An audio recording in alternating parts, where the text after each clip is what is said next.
네, 오늘은 하나님의 아들이신 예수님께서 우리를 구원하시기 위해서 이 땅에 오신 성탄을 기념하는 성탄주일입니다.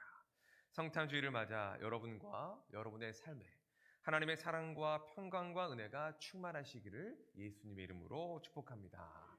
우리 함께 서로 이렇게 인사하겠습니다. 메리 크리스마스. 자, 우리는 살면서 많은 기쁨을 경험하곤 합니다. 물론 슬픔이 더 많을 때가 있죠. 작은 일상에서의 기쁨이 있고 또 예기치 못한 일에서 찾아오는 기쁨도 있습니다. 또 기다리던 순간이 찾아왔을 때에 오는 기쁨도 있습니다. 저는 그것을 기다림이 주는 기쁨이라고 표현하고 싶습니다. 저는 결혼을 5월에 끝자락에 했습니다. 그리고 그해 9월 아내로부터 임신을 했다라는 소식을 들었습니다. 이 임신 테스트기에 두 줄이 보이는데 처음이잖아요. 얼마나 기뻤는지. 둘이 그날 부둥켜 안고 그냥 뛸 듯이 그 좁은 신혼방을 막 우리 이러저러 돌아다니는 것 같습니다. 근데 저는 신대원 3학년 이 마지막 학기 중이었는데 너무 기뻐서 그 다음날 학교도 가지 않았습니다. 공부하고 싶은 마음이 안 들더라고요. 학교 가서. 임신한 아내를 회사에 태워주기 위한 또 그런 핑계를 대고 학교도 가지 않았습니다. 이 병원에 가서 처음 심장 소리를 듣는데 얼마나 신기하고 감격스럽던지요. 초음파 검사를 할 때마다 그 요만한 이게 지금 사람인지 아닌지도 분간할 수가 없는 그 무언가가 꼼지락거리는 그 모습을 보면서 병원을 갈 때마다 커가는 모습을 보면서 건강하게 자라고 출산을 할 날을 기다렸습니다. 아이에게 필요한 물품들을 하나씩 준비하면서 그 날을 기다렸고 그리고 6월의 마지막 날 그렇게 기다리던 첫 아이를 품에 안았습니다. 이 갓 태어난 아이를 품에 안는데 정말 온 우주, 그죠? 온 세상을 가진 듯한 느낌이었습니다. 그 전까지는 눈물이란 건 슬퍼서 힘들어서 속상해서 흘리는 건 줄 알았습니다. 기쁨의 눈물, 아유 무슨 기쁜데 웃지 눈물이 나느냐 그런 생각을 했는데 그날 기쁨의 눈물이 무엇인지를 비로소 깨달았습니다. 얼마나 그냥 눈물이 나는지.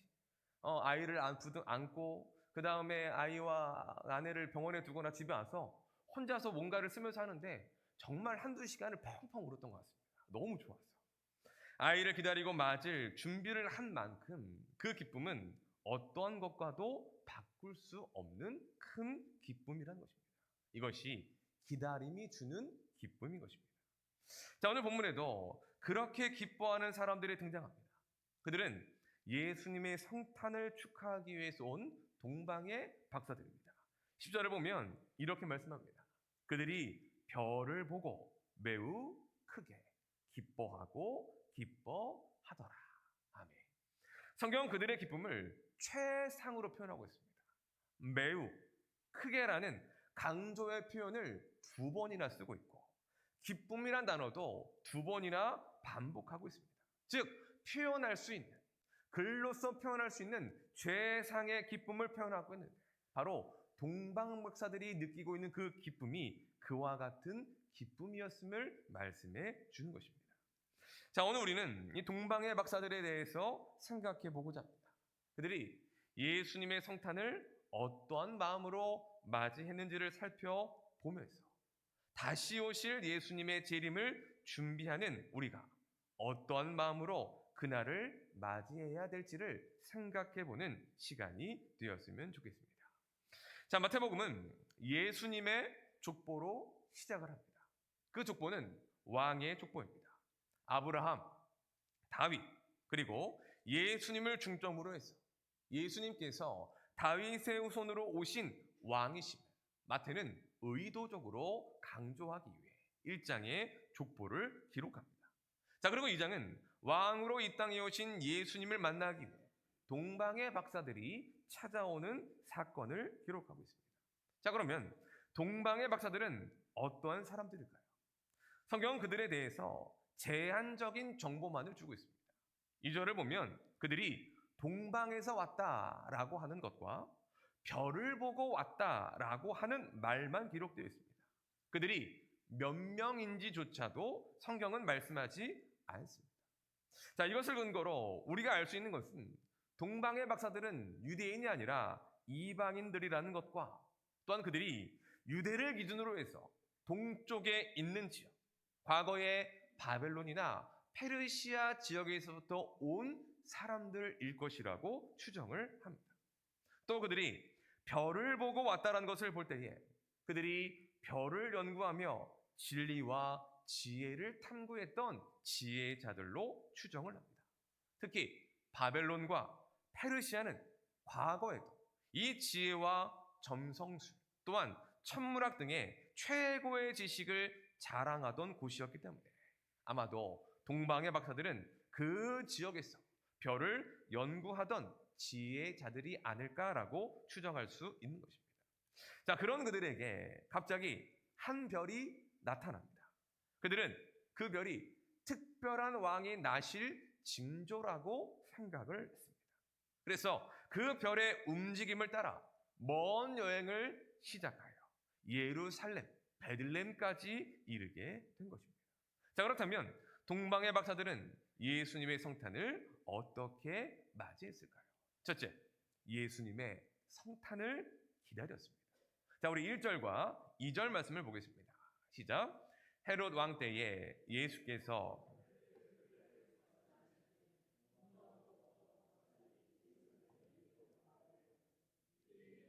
나시니가 어디 계시냐? 우리가 동방에서 그의 별을 보고 그에게 경배하러 왔노라 하니. 아멘.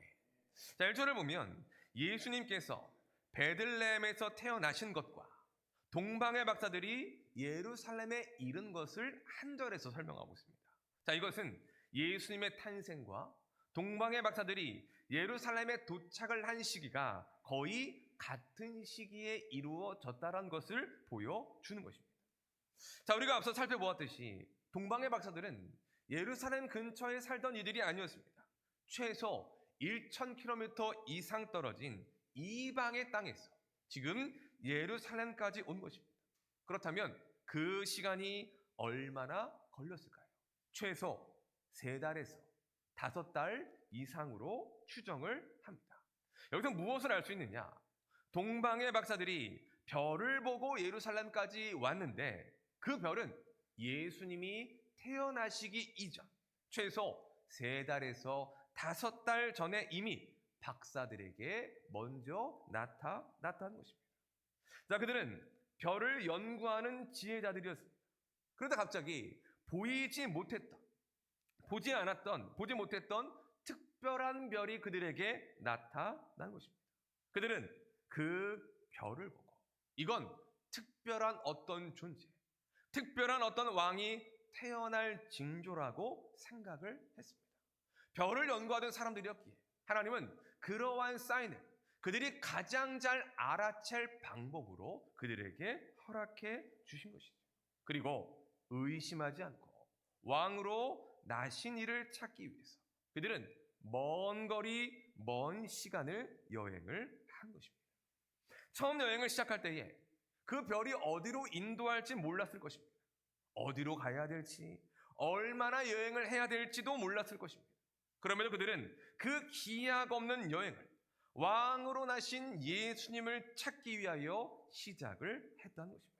그리고 그 별의 인도함을 받아 유대 땅에 이르게 된 것입니다. 그리고 그들이 어디로 향합니까? 예루살렘으로 향합니다. 그 이유는 단 하나, 그들이 보았던 별은 왕의 탄생을 나타내는 별이었기 때문에 유대의 왕궁이 있었던 예루살렘으로 그들이 가장 먼저 찾아간 것입니다. 그들은 가서 이렇게 묻습니다. 유대인의 왕으로 나신 이가 어디에 있느냐? 우리는 동방에서 별을 보고 경배하러 왔노라 라고 말합니다. 이 말 속에서 우리는 동방의 박사들이 얼마나 왕으로 이 땅에 태어나신 예수님을 기다렸는지를 알 수 있습니다. 그 기다림 또한 왕으로 태어나실 이를 만나기 위하여 그들은 하나님께서 주신 그 사인인 별을 따라 지금의 이 자리까지 기다리며 먼 거리를 찾아 나서고 있었던 것입니다. 곧 그들은 예수님의 탄생을 기다렸음을 보여주는 것입니다. 자, 두 번째는 예수님께 드릴 예물을 준비했습니다. 박사들은 이제 예루살렘에서 베들레헴으로 향합니다. 그런데 갑자기 다시 그 별이 나타나서 박사들을 예수님이 계신 곳까지 안내를 합니다. 우리 함께 11절 말씀을 보겠습니다. 11절 시작. 집에 들어가 아기와 함께 있는 것을 보고 엎드려 아기께 경배하고 여러 황금과 유향과 몰약을 예물로 드리니라. 아멘. 자, 그 집에 들어가 보니 어머니 마리아와 아기가 있었습니다. 그러자 그 박사들이 어떻게 합니까? 가장 먼저 예수님께 경배를 합니다. 여기서 경배라는 단어는 예배하다라는 뜻을 가지고 있습니다. 즉, 동방의 박사들은 단순히 예수님께 예의를 갖추어 절을 한 것이 아니라 예수님을 예배한 것입니다. 성경이 우리에게 가르치는 것이 무엇입니까? 오직 우리의 예배의 대상은 하나님 한 분뿐이시라는 것을 말씀하고 있습니다.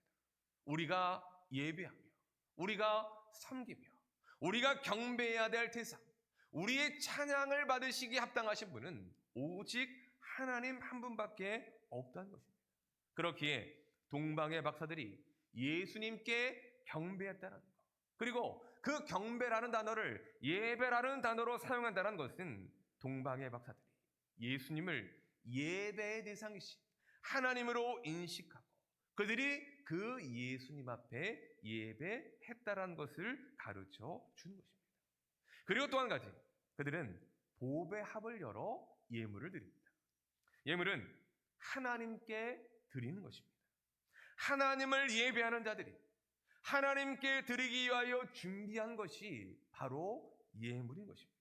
지금 동방의 박사들이 바로 하나님의 아들로서 이 땅에 오신 만왕의 왕이신 예수님께 예물을 드리기 위하여 먼 거리로부터 그 예물을 준비해서 드리고 있는 것입니다. 그들이 준비한 예물은 무엇입니까? 황금, 유향, 몰약입니다.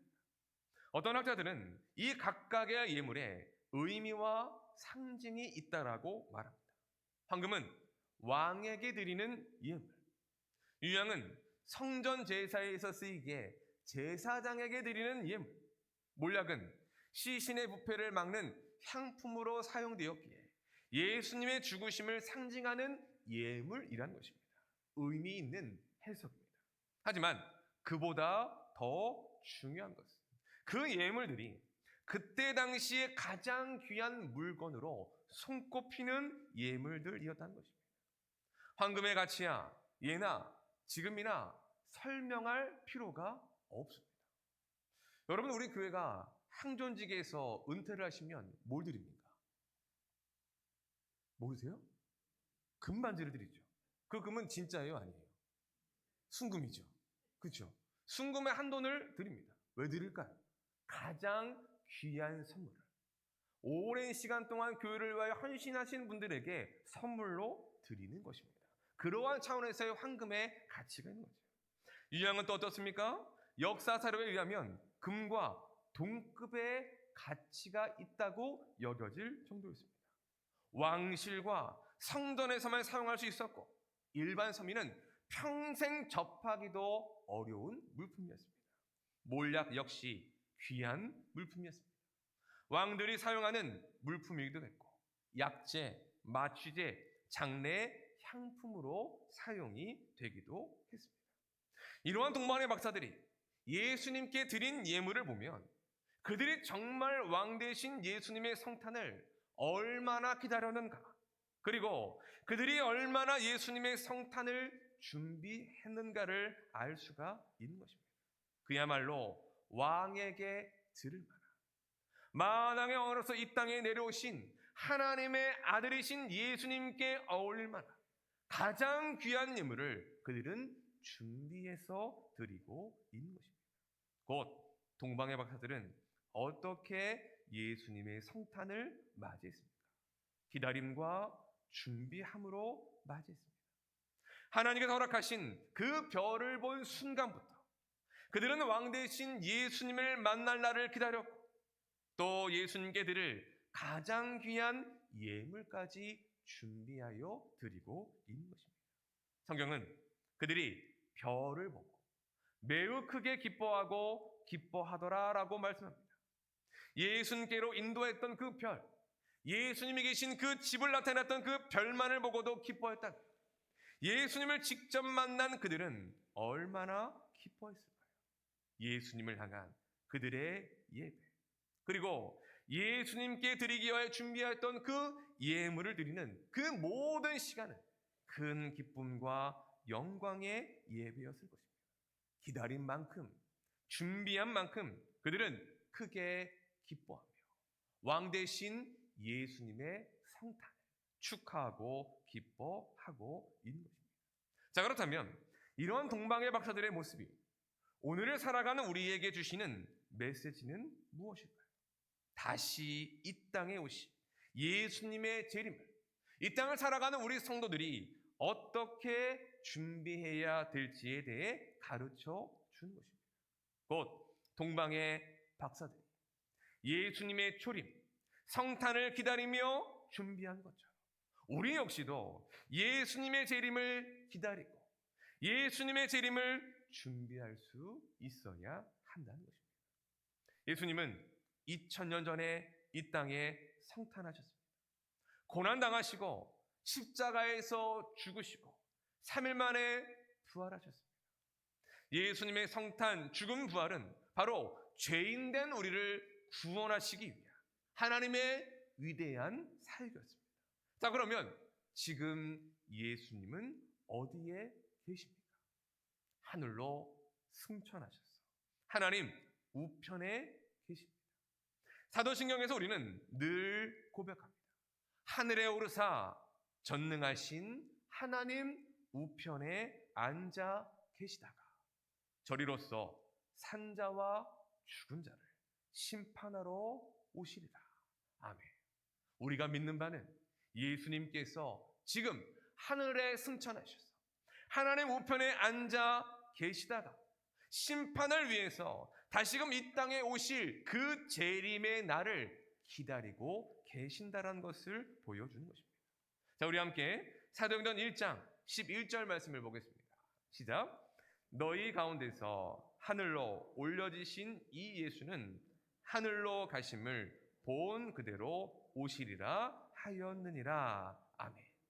예수님이 승천하실 때에 나타났던 천사들이 한 말입니다. 뭐라고 말합니까?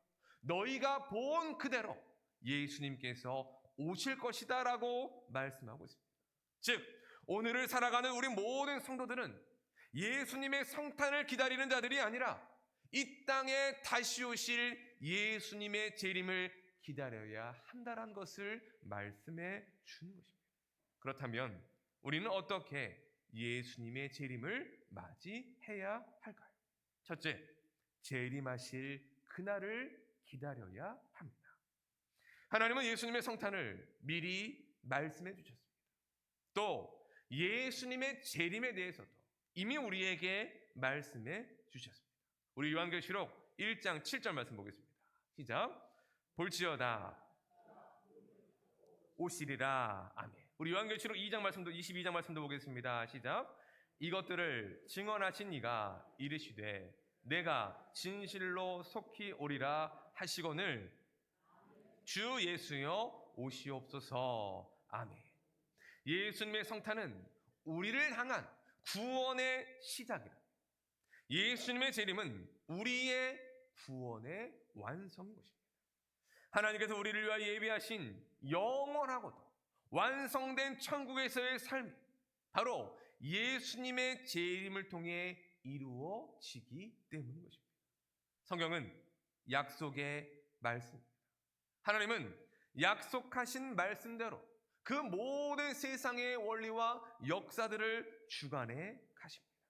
예수님의 성탄도 약속대로 말씀하신 대로 이 땅에 이루어졌고 예수님의 재림 또한 약속하신 대로 이 땅에 이루어질 것입니다.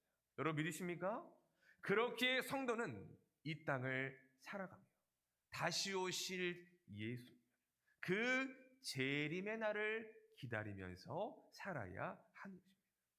자, 두 번째는 준비하며 기다려야 합니다. 우리 마태복음 24장 44절 말씀을 보겠습니다. 시작.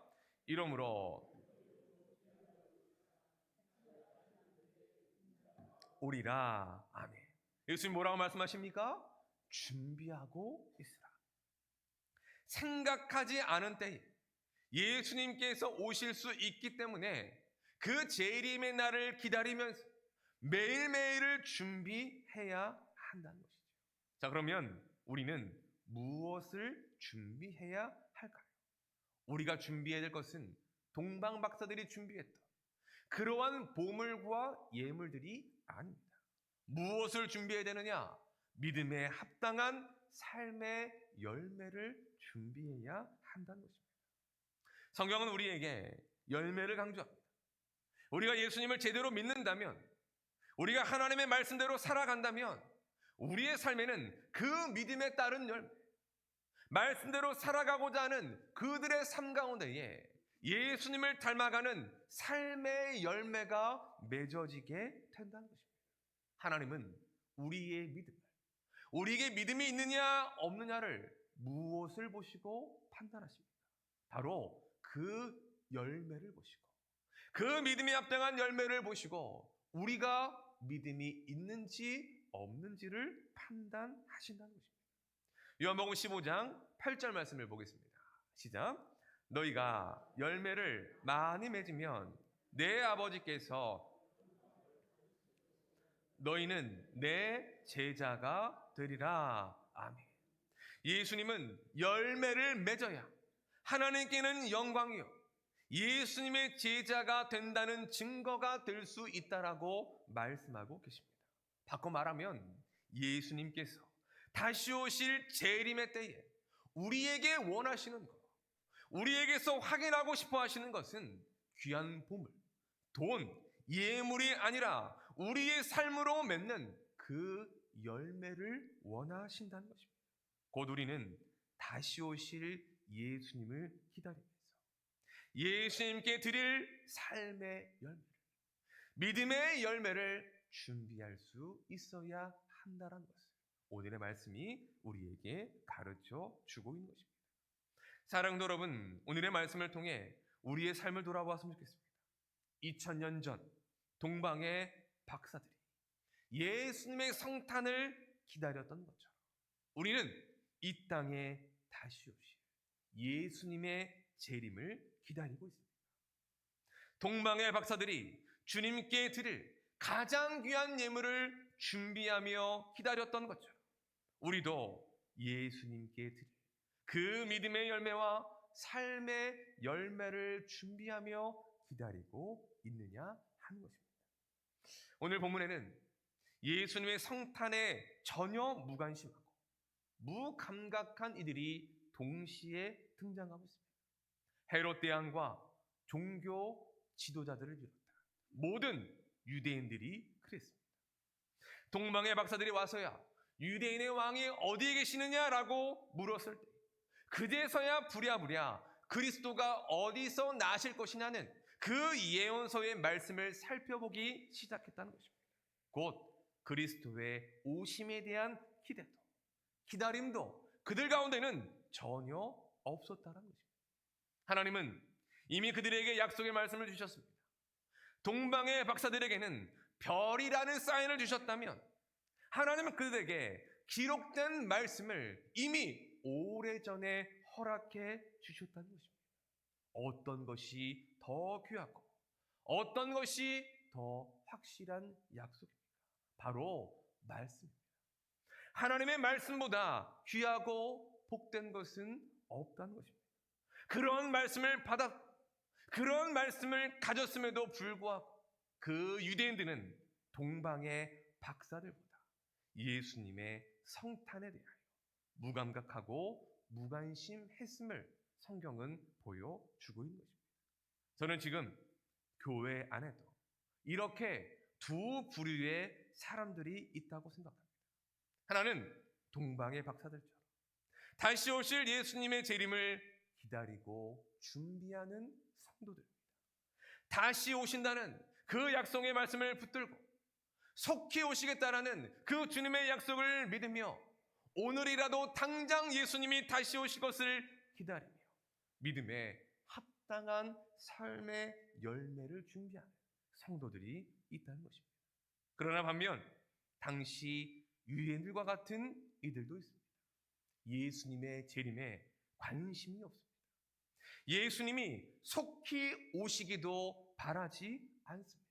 그저 이 땅의 삶에 매몰되어 내가 이루고 싶은 것들과 내가 살고 싶은 것들 가운데에 집중하며 살아간다는 것입니다. 말씀대로 살고자 하는 마음도 없고 열심도 없습니다. 그저 신앙생활이 내 안위와 내 마음의 평안을 위한 것이냐, 다른 종교들과 마찬가지의 신앙생활을 하는 이들이 있다는 것입니다. 당연히 믿음의 열매도 삶의 열매도 찾아볼 수가 없는 것입니다. 우리는 어느 쪽에 속하고 있습니까? 예수님의 재림을 기다리며 준비하는 삶을 살아가고 있습니까? 아니면 예수님의 재림을 기다리지도 않고 준비하지도 않는 무감각하고 무관심한 그러한 삶을 살아가고 있지는 않은지 우리의 모습을 돌아보았으면 좋겠습니다. 바라기는 우리 모두가 예수님의 성탄을 기다리며 준비했던 동방의 박사들처럼 다시 오실 예수님의 재림을 기다리며 준비하는 성도들이 되시기를 주님의 이름으로 축원합니다. 그리하여 예수님이 재림하실 그때를 두려움으로 맞이하는 것이 아니라 기다리고 준비했던 것만큼 큰 기쁨으로 맞이할 수 있는 우리 모두가 되시기를 예수님의 이름으로 축원합니다. 말씀을 맺겠습니다. 유명한 기독교 저술가인 C.S. 루이스가 쓴 책 중에 스크루테이프의 편지라고 하는 책이 있습니다. 스크루테이프라는 마귀입니다. 이 마귀가 조카 마귀, 이제 막 마귀의 업무를 시작하는 초짜인 워무드라는 조카에게 인간을 타락시키고 인간을 유혹하는 그 방법을 가르쳐주는 내용의 소설과 같은 책입니다. 거기에 노련하고 숙련된 삼촌 마귀가 초짜인 마귀 조카에게 이런 조언을 합니다. 인간이 훌륭한 계획을 세우게 하라. 그리고 오늘이 아니라 내일부터 하게 하라. 왜냐? 인간에게는 내일이란 것이 없기 때문입니다. 오늘 다음에 오는 것은 여러분 내일입니까? 오늘입니까? 우리의 기준에 오늘의 기준에서 있을 때에 내일이 있죠. 그럼 내일이 되면 그날은 내일입니까? 오늘입니까? 오늘입니다. 그럼 어떻게 되느냐? 매일매일의 오늘을 살면서 매일매일 내일로 모든 것들을 미룬다는 것입니다. 계획만 세웠을 뿐이지 실행을 할 수 없게 만드는 것입니다. 그래서 오늘이 아니라 내일 해라 라고 그렇게 유혹을 한다는 것입니다. 우리가 예배를 드리고 말씀을 듣고 또한 하나님의 뜻대로 살고자 할 때 하나님께서 우리에게 주시는 마음의 감동이 있습니다. 돌이키고 회개할 것들이 있는 것을 깨닫게 하시고 또한 우리에게 원하시는 하나님의 뜻을 우리의 마음 가운데 주시기도 합니다. 그러면 우리가 어떻게 합니까? 그 마음을 품고 내가 이번 한 주간은 이렇게 살아야지. 그렇게 살지 말아야지. 한 주간은 더 하나님을 가까이 해야지. 말씀대로 순종해야지라고 마음을 품습니다. 그러면 언제부터 해야 할까요? 지금, 오늘입니다.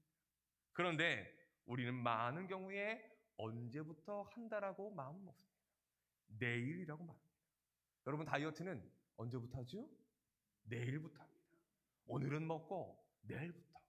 말씀대로 살아가는 것도 오늘이 아니라 내일부터. 그러면 우리에게 그 내일은 없다는 것이죠.